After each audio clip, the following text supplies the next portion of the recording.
तोरा बिना जियब कैसे सोना हो।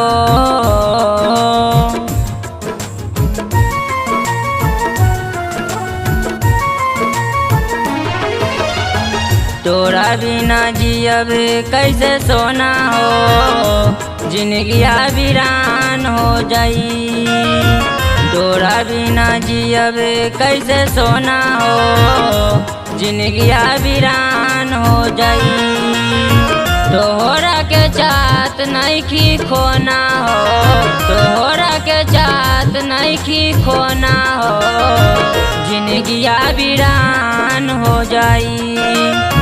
तोरा बिना जियब कैसे सोना हो, जिंदगिया वीरान हो जाई। तोरा बिना जियब कैसे सोना हो, जिंदगिया वीरान हो जाई।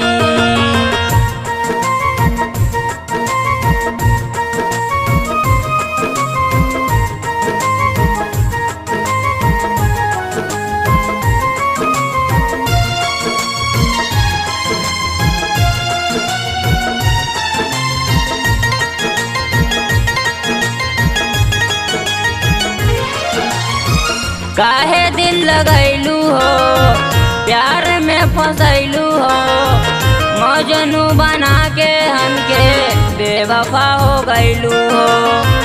मजनू बना के हमके बेवफा हो गैलू हो।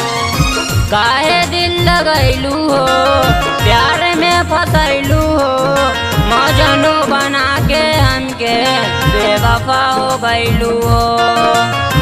प्यार के बनौलू तू खिलौना हो, प्यार के बनौलू तू खिलौना हो, जिंदगिया वीरान हो जाई। तोरा बिना जियब कैसे सोना हो, जिंदगिया वीरान हो जाई। तोहरा के चाहत नइखी खोना हो, तोहरा के चाहत नइखी खोना हो, जिंदगिया वीरान हो जाई। तोरा बिना जियब कैसे सोना हो, जिंदगिया वीरान हो जाई। तोरा बिना जियब कैसे सोना हो, जिंदगिया वीरान हो जाई।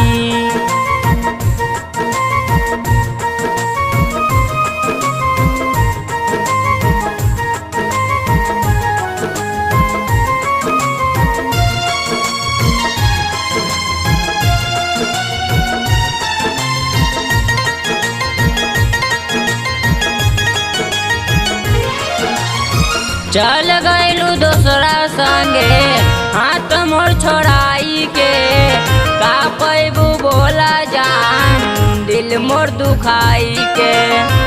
का पैबू बोला जान दिल मोर दुखाई के।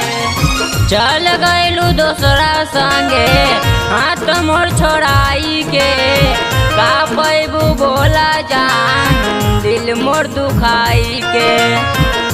अभिषेक के बुझबलू बुझवना हो, अभिषेक के बुझबलू बुझवना हो, जिंदगिया वीरान हो जाई। तोरा बिना जियब कैसे सोना हो, जिंदगिया वीरान हो जाई। तोहरा के चाहत नइखी खोना हो, तोहरा के चाहत नइखी खोना हो, जिंदगिया वीरान हो जाई। तोरा बिना जियब कैसे सोना हो, जिंदगिया वीरान हो जाई। तोरा बिना जियब कैसे सोना हो, जिंदगिया वीरान हो जाई।